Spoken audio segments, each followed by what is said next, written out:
আজ ছিল বৃহস্পতিবার। ঘড়ি কাঁটায় সকাল 11টার মতন বাজে। প্রতিদিনই সকালবেলা ঘুম থেকে উঠেই স্নান পুজোর কাজটা সেরে নিই। তবে আজকে যেহেতু অমাবস্যা ছিল, তো অন্যান্য দিনের তুলনায় আজকে পুজো করতে একটু টাইম লাগবে।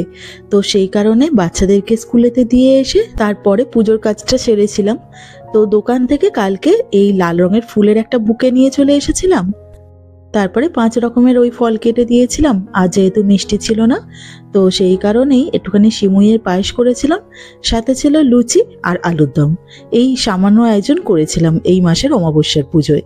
এরপরে 1টার সময় বেরিয়ে পড়লাম টুকুকে স্কুল থেকে নিয়ে আসার জন্য। আজকে টুকুদেরও স্কুলেতে তাড়াতাড়ি ছুটি হয়ে যাবে, আর কুহুর স্কুলে আজকে থেকেই গরমের ছুটি পড়ে যাচ্ছে। ওই জন্য কুহুদের আজকে 12:30টার মধ্যেই ছুটি হয়ে গেছে। তো ও চলে এসেছিল টুকুর স্কুলের সামনে, আর এখানে এসে দেখছি কি বিশাল লম্বা লাইন। আমি ভাবলাম আমি একাই বোধহয় তাড়াতাড়ি যাচ্ছি। আজকে আসলে টুকুদের স্কুলেতে বসেছে মেলা। মেলাটা শুরু হয়েছে 1:30 নাগাদ আর চলবে 3:30 পর্যন্ত। স্কুলের টিচার বা হেল্পিং স্টাফ যারা আছেন তারাই মেলাতে স্টল দিয়েছেন। আর এই কারণেই আমাদেরকে তাড়াতাড়ি আসতে হয়েছিল, কারণ 1:30 থেকে তো মেলাটা শুরু হচ্ছে। এবারে যার বাবা মা যখন আসবে তখন সেই বাচ্চা বাইরে বেরিয়ে মেলাটাকে এনজয় করতে পারবে, আর তারপরে মেলায় ঘুরে বাবা মার সাথেই বাড়ি চলে যাবে। আর বাবা মা না থাকলে তখন কিন্তু সেই বাচ্চা এই মেলায় বেরিয়ে এনজয় করতে পারবে না। আর এখানকার প্রত্যেকটা লোকজনকেই দেখেছি যে টাইমটা খুব ভালোভাবে মেনটেন করেন। তাই 1:30টায় মেলাটা স্টার্ট হচ্ছে বলে ম্যাক্সিমাম লোকজনই চলে এসেছেন একদম 1:30টাতেই। তো যাই হোক, আমরাও চলে এলাম টুকুর ক্লাসরুমের সামনে ওকে স্কুল থেকে নিয়ে নেওয়ার জন্য। এই স্কুলটাতে কুহুও পড়েছে। তো কুহুর দেখছি সেকেন্ডারির কয়েকটা বন্ধুও এখানে চলে এসেছে মেলাতে এনজয় করার জন্য। আর এই যে টুকুও বেরিয়ে এসেছে। এই বাউন্স করার জিনিসটা টুকুর একদম ক্লাসরুমের সামনেই বসেছে, তবে ও কেন জানি না এটাকে দেখেই ভয় পাচ্ছে। এটাতে কিছুতেই ও উঠলো না। সামনের এই যে স্টলটা দেখছেন, এখানে ফ্রেশ ফ্রুটস বিক্রি হচ্ছে। তবে ওদের 2 ভাই বোনের মধ্যে কেউই মেলাতে এসে ফল খাবে না। তো অন্য দিকটায় দেখি কি বিক্রি হচ্ছে। How much for this? Yeah, all of these for 150. এখানকার ছোট বড় যে কোনো মেলাতেই এই ধরনের লজেন্সগুলো খুব বিক্রি হয়। অবশ্যই এগুলোকে লজেন্স বলে না, বলে সুইটস। তো ওই সুইটসের একটা কোন ওদের 2 ভাই বোনের জন্য কিনে দিলাম। আর দেখি এদিকে ওদিকে কোথায় কি আছে। ও ওগুলো তুলতে হবে, পারবি? পারবি করতে? We got a massive bouncy castle.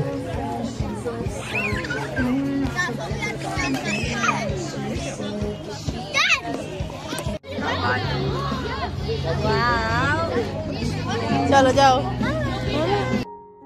এই লাকি ডিপটা টুকু তো করতে পারবে না, কারণ অত দূরে ওর হাতই যাবে না। তো তাই কুহুকেই বলছিলাম যে তুই বরঞ্চ হাত গলিয়ে দেখ কি পাস।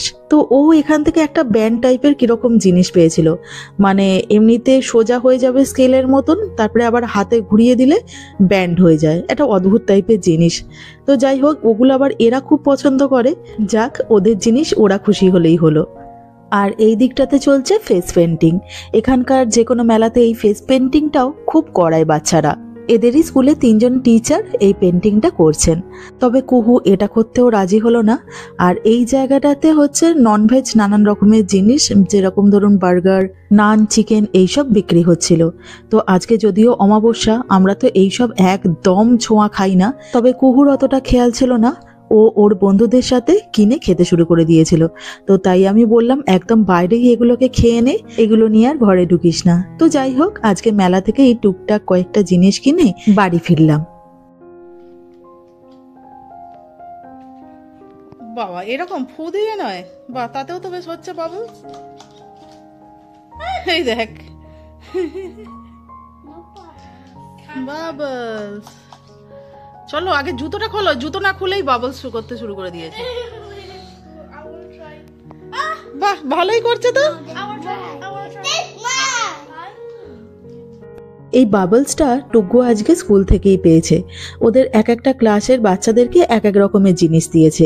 এই যেরকম নার্সারির বাচ্চাদেরকে এই রকম বাবলস দিয়েছে আর তার সাথে চকলেট দিয়েছিল। আর টুকু আবার বাবলস নিয়ে খেলতে ভীষণ পছন্দ করে।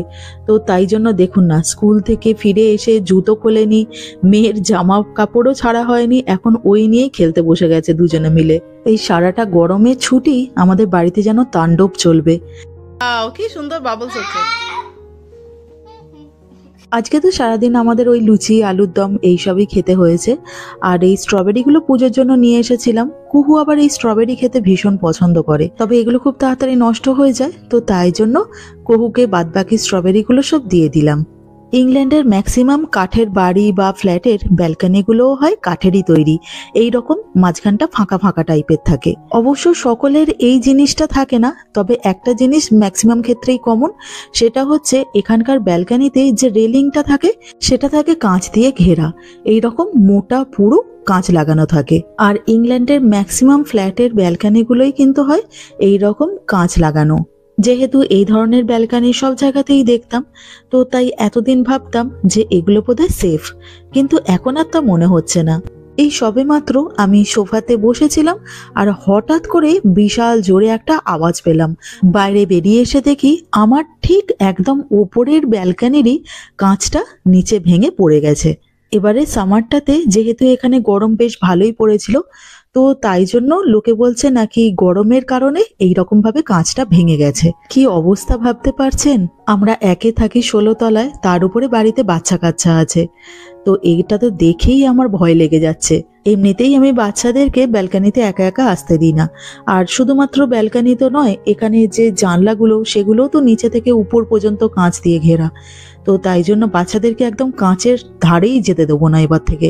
এই জিনিসটা হওয়ার কারণে পরের দিনই লিভিং সিটি থেকে আমাদের একটা বাড়িতে চিঠি আসে। লিভিং সিটিটা হচ্ছে মানে এখানের ফ্ল্যাটগুলোর আর কি যারা দেখাশোনা করেন।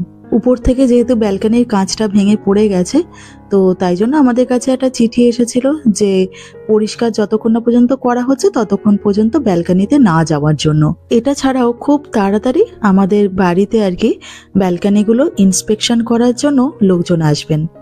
বৃহস্পতিবার বিকেলবেলাটা একটুখানি বাইরে বেরিয়েছিলাম, আর দেখছি এখানটায় যেহেতু কাঁচ পড়ে আছে তাই জন্য সঙ্গে সঙ্গে এই জায়গাটাকে ঘিরে দেওয়া হয়েছে যাতে না কারোর কোনো ক্ষতি হয়। এখানে সব মানুষেরই সেফটির দিকে কিন্তু বিশেষ করে নজর দেওয়া হয়, এটা এখানকার একটা খুব ভালো জিনিস।